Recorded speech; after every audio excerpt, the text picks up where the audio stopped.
In this video, you will see how I completed my layer 1 of my watercolor landscape.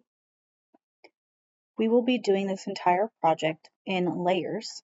This is what's going to build the greatest depth and tone in our pictures.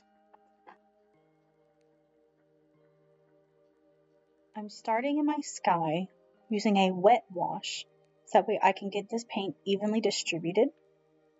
Remember that when you are doing a wet wash, the paper is wet, so that way that paint will move around and usually it's lighter in tone. But also remember that you want to do this in small sections. This way it doesn't dry on you as you're painting. Remember that if you have clouds in your sky, to leave those blank. You can't lighten things, but you can always darken things later.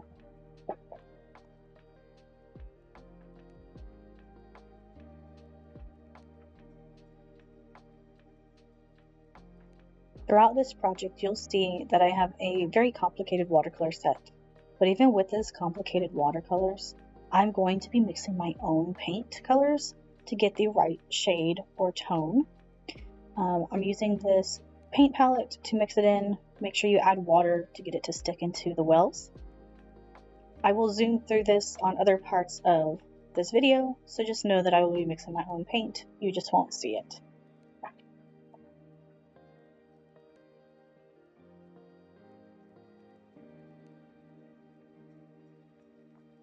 Now I'm beginning the first layer of the mountainside in my picture.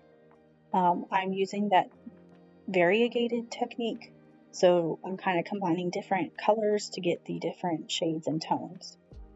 Remember and keep in mind that this is the first layer.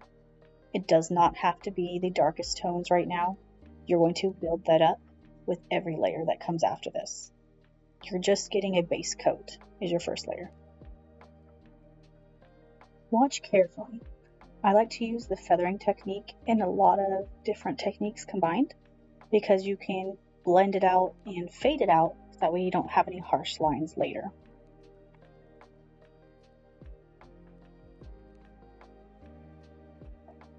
For this first layer, I will continue to use many of the same techniques I've talked about. The wet wash, the flat wash, the variegated wash, feathering, all of that. Feel free to use others if it fits your project, but keep in mind that this first layer is supposed to be light and thin, just getting your base coat on.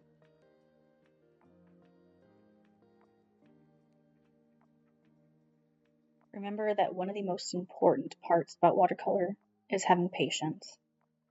Don't paint next to a section that you just painted. Because it's still wet, your paint colors are going to mix.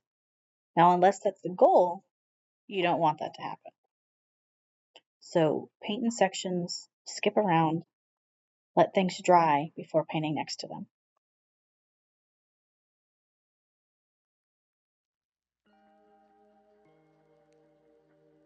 Here I will begin the second layer of my watercolor painting. It is important to remember that when you are doing a watercolor painting, that you do layers to build that dimension and depth and change in color. But you are doing so with very, very light layers. You're not adding a lot of paint, you're not adding a lot of water every time. It's very thin and a subtle change each time. When discovering which colors to use, according to your reference photo, look carefully at them and discover what the undertones are you see first. You have your base coat done, but now you should be looking critically at your photo to figure out which colors you see that are not the normal colors. For instance, when you're drawing with Prismacolors a black dog, you're not just using black Prisma, you're also using blues and greens and browns because those undertones are all underneath that black tone. You're going to do the same thing here with your watercolors and build up those tones with thin layers.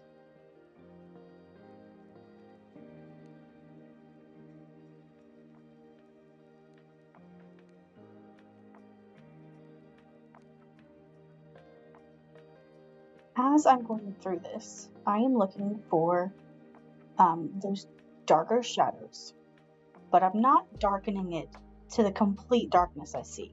Remember those light layers. But I'm looking for those shadows and I'm putting my paint down there, and then I'm feathering out each side to make my picture look a little bit smoother.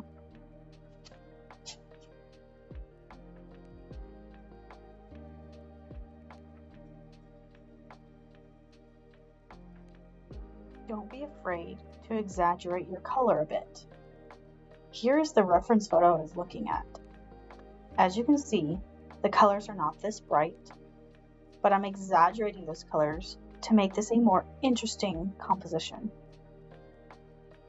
I also moved around a few of the objects or landmarks to make this more interesting piece and control the viewer and how they look through this picture.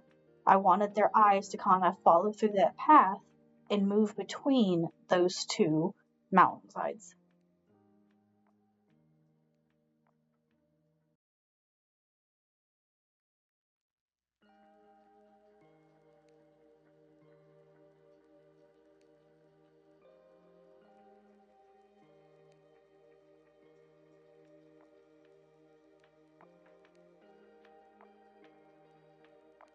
Remember that even the bushes need a second layer.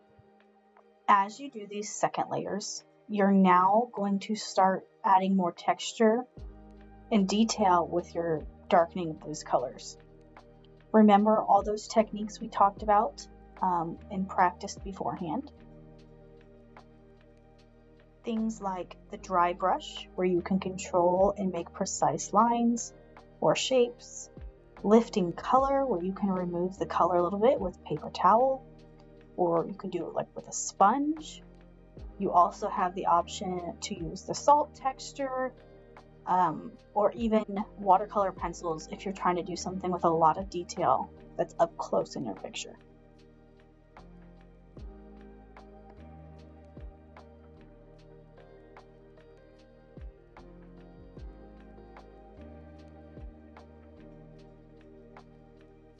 As you can see, even on layer 2, and even though it's pretty thin, you can see the dimensions start to building. Don't stop here. We're going to continue on with even more layers to get more texture and depth in our photo. In this video, I will show you how I did essentially layers 3 all the way to, I lost count at like 11. The important thing to remember is that not every single thing is going to get a new layer every time. You're going to pick and choose based off of your picture and based off of the shadows and coloring you're trying to establish, as well as your texture of your objects.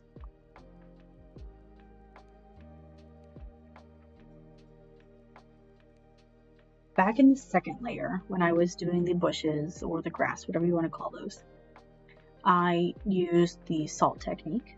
So I had a little bit of dimension there. But now as I'm moving on to the 3, 4, 5, whatever number layer I'm on for these bushes, I'm actually switching over to the sponge and tapping the color on because I liked how I was able to control more, randomize the paint and where it was going, because I could apply it to the sponge and then tap it onto the paper.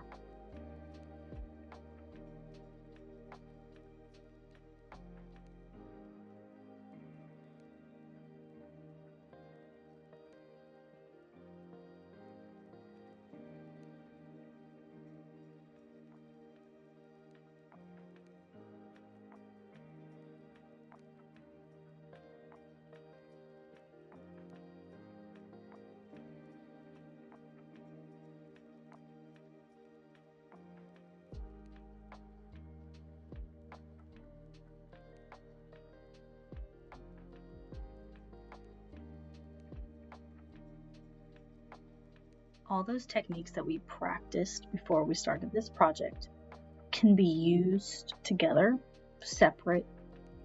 You could discover new ones, don't be afraid to try something. Here for the sides of the mountains, they're rocky, right? So I wanted to give it more of a rough texture.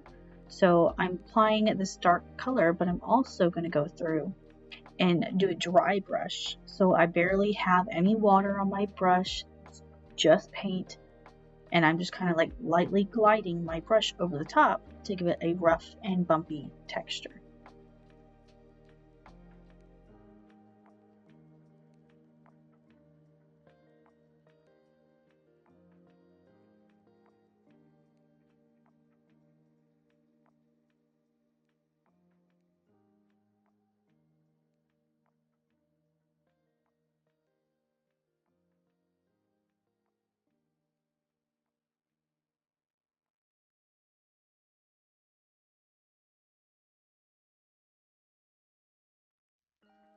As you continue to watch the video, you're going to notice that I am building up several layers.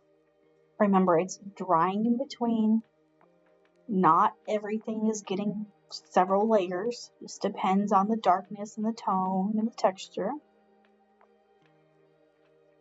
I am doing this slowly as it dries. You will begin to notice that these objects start to build and have more dimension and tone to them because I'm layering different colors and different shadows and really keeping the contrast high with the highlights and darks in my pictures. The most important thing with watercolor is to have patience and know when to stop. There is such a thing when it comes to watercolor as doing too much, so make sure you check in with your neighbors or with me to look at your work and see if maybe now is time to stop or what you should be continuing to work on next. Keep watching to see how I finish out my project and build up all those layers.